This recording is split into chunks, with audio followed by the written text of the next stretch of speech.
Hi, this is Jeff Williams from Veterans United Against Suicide.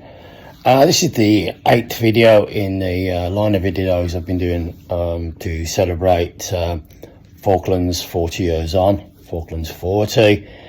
And I was trying to trying to cover as many of the bases as I possibly can. Now, the one I was thinking about today was how quickly we got used to actually being at war. We were young lads. I mean, I'd actually served in 4-1 Commando at 18 in Malta when we went to Cyprus during the troubles there. And that was, wasn't too bad actually, but when we got to the Falklands, that was a different ball game completely. Two armed forces, one that taken over our land as such, and the Falkland Islanders were not imprisoned as such, but they had a group of people there they didn't want. So we were tasked to go and obviously do that, and the rest is history. But the ferocity of war when you first get there, and the amount of noise, you know, your brain's quite scrambled. There's so much going on. Aircrafts bombing you, firing at you, enemy artillery, and not for myself, but for some people on the early days, there was firefights taking place. And even on a couple of occasions, and again, you know, I never spoke about, but there was hand-to-hand fighting in the trenches. Unbelievable. But I remember just one day, every day to start off with seemed like bonfire night, fireworks going off all over the place, artillery going in and all the rest of it. And then all of a sudden it stopped for a while, went very quiet. But when I thought about it, it wasn't actually gone any quieter. We just got used to the noises. You know, if a round went off or whatever, nobody even blinked an eyelid. It was just, oh, there's a bomb gone off, this has happened, that's happened, or whatever. Just didn't have the same sort of effect after a long period of time. And when we got back to UK, for example, you know, bonfire night, I used to always like bonfire night as a kid. It's never been the same since I come back, because it just reminds me instantly of the firefights, and the noise and the trauma of it all. But you know, it was just strange how, when I look back on it, how we just got used to it. The human body just got used to that, and I think, you know, the aftermath and that comes a lot later, when you do start calming down again. But that was very, very interesting. And again, as young men, I mean, I was 24, but I had guys in my commando were 18 and 19, and you know, we were childish to the extreme when you think about it. We all call it sort of, you know, we just when we're in a stressful situation, we just seem to laugh it off. And I remember there was one air attack and a 1,000, I think it was a £1,000 bomb. That's what everybody said anyway. I don't know what it weighed, but it landed near our position anyway and didn't go off. It was actually stuck in the ground like a cartoon. And all the guys were going over and sitting on it. It's still bloody warm.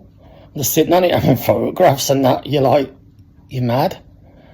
I remember an air attack where we were caught in the open, and what happened was the helicopters were coming in, bringing supplies in. If I remember rightly, there was about 6 Sea Kings on the way to our location, and one Gazelle.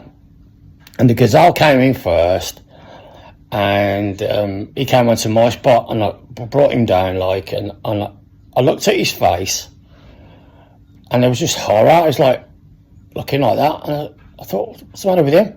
And I couldn't hear anything with all the rotors going on and all the rest of it. And I looked at him, and he just pointed up at the sky, and as I looked up at the sky, I just seen like puffs of smoke, and it was us firing at him. Well, not me personally. So he turned the thing on a sixpence and he took my bloody head off, to be honest with you. Because the last thing in the world a helicopter wants to do is be caught on the ground. And it took off, skimming the ground. And the Sea Kings did exactly the same.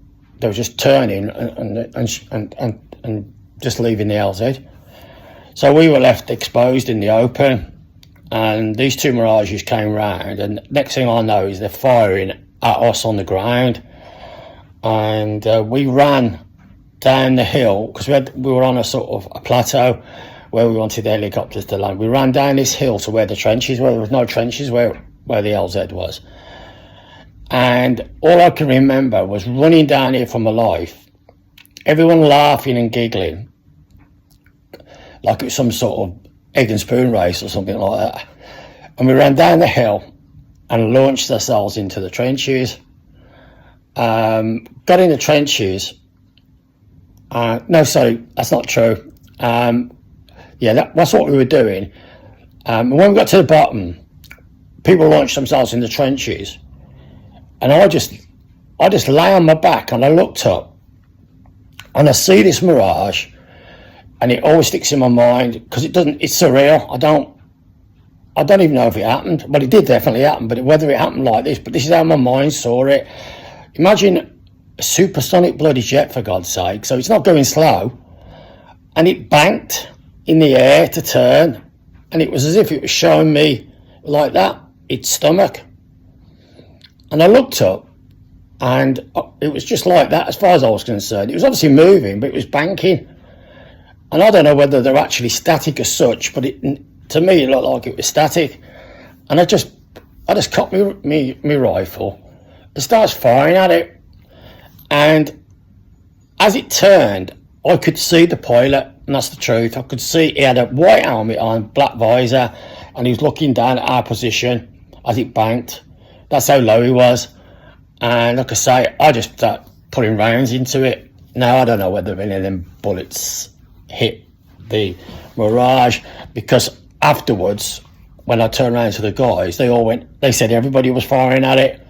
But in my little world, for that moment, in that space in time, it was just me.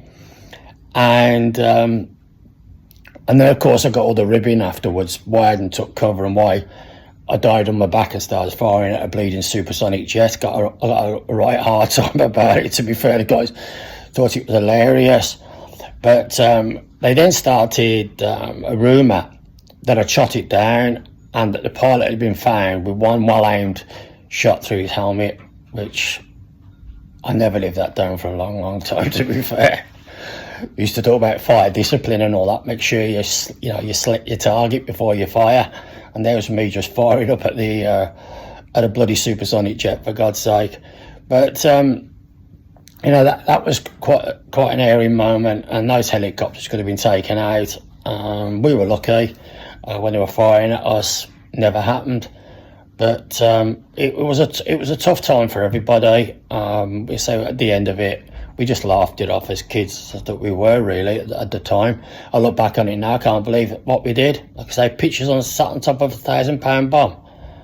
We when it was all finished, the Argentinians obviously were all rounded up.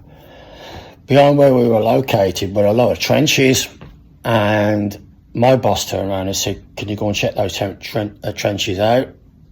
And we went over there, as naive as anything really when I think about it, and checked all these trenches out for booby traps. Some of the positions were minefield. Minefields. We didn't even know where the minefields was. I think I said that in a previous video. They just shoveled the anti-personnel mines out the back. I remember them being blue, like a light blue, and they were made of a plastic, so they were really hard to detect even if you had a metal detector, which we never. But I remember finding a couple. I just scattered around. There were things that were dug in, and I know there was anti-tank type mines, bar mines that were dug in as well at places, but they weren't going to be set off by a person treading on them. It was a mess. The whole area was just, it was just confusion and that type of stuff. But we did what we had to do, and I can't think of a lot more. It's just quite a short one today, but it's just how what, how childish you can be about war. I think it's the only way of sometimes sanity checking it with yourself. You're not thinking about your own safety. You're thinking about the safety of your mates. I want to say something really controversial, like I always do.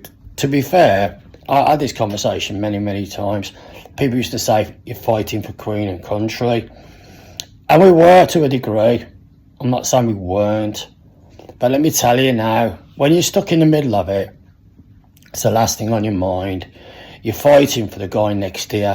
You're fighting for the lads. You're fighting for the men that you work with.